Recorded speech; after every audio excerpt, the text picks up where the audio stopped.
as an open microwave and can cause eye damage, sterility, and cognitive damages. Drew Fountain has a $20,000 meter that measures the RF frequencies. An RF frequency over 20% can injure people. Over 100% can burn someone. Take these towers down. Call your congressman today. The Declaration of Independent States, whenever any form of government becomes destructive to its own ends, is the right of the people to abolish it. The public is starting to become aware of the danger, but only a little bit. Even firefighters have banned cell towers on their fire stations. In 2004, the International Association of Firefighters, the largest union of first responders in North America, passed a resolution banning cell towers from firehouses until more research is done, because firefighters living at stations with cell towers were becoming sick. Their position states, whereas the brain is the first organ to be affected by RF radiation and symptoms manifest in a multitude of neurological conditions, including migraines, extreme fatigue, disorientation, slowed reaction time, vertigo, vital memory loss, and attention deficit amidst life-threatening emergencies. And whereas most of the firefighters who are experiencing symptoms can attribute them to the onset of the first week these tower antennas were activated. So what was happening was in California, where firefighters had cell towers located at or near their stations, they were getting sick. So the fire union stepped in and said, let's do a study. So they investigated where were the firefighters getting sick. They were getting sick at stations where the firefighters were living. Whereas RF radiation is emitted by these cellular antennas, and RF radiation can penetrate every living cell, including plants, animals, and humans.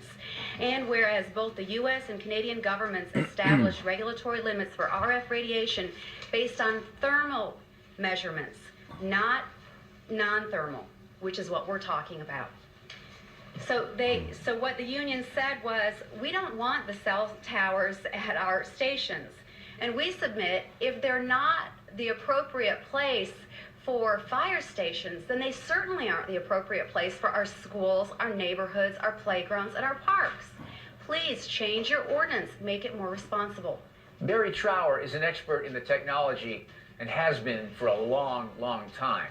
Joined the Royal Navy in 1960, and I specialized in microwave warfare.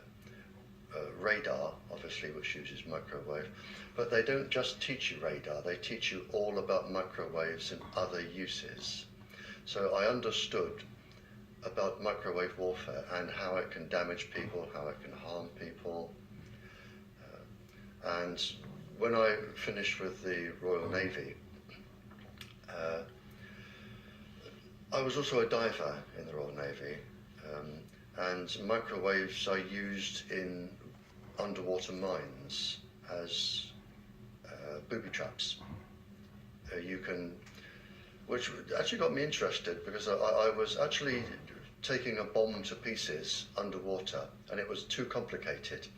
And I brought it to the surface, and my partner that was on the surface said, don't be an idiot, take it back down. He said, if somebody's beaming you with microwaves, they'll go right through you, and as you open the casing, trigger a photoelectric cell, and it'll blow all of us up. And he said, if it doesn't go through to the bomb, it'll aim it at your head and make you make a mistake. And that's really got me interested from that point, because I thought, well, how can microwaves going into your brain make you make a mistake? And I asked a lot of questions. I have a very curious brain. A small part of my job was to question captured agents, spies, terrorists, because microwaves then were used as weapons, as they are today. It is a perfect stealth weapon.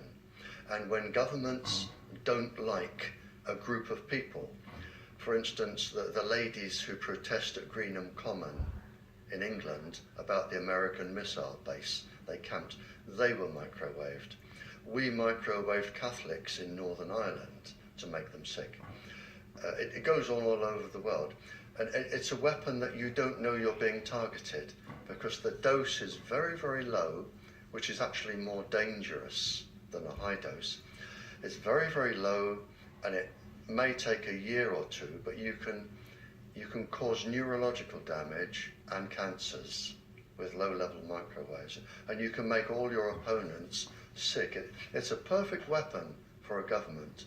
When I left there, I took a job teaching, and I taught advanced level physics, and I specialized in nuclear and atomic radiation, and again microwaves.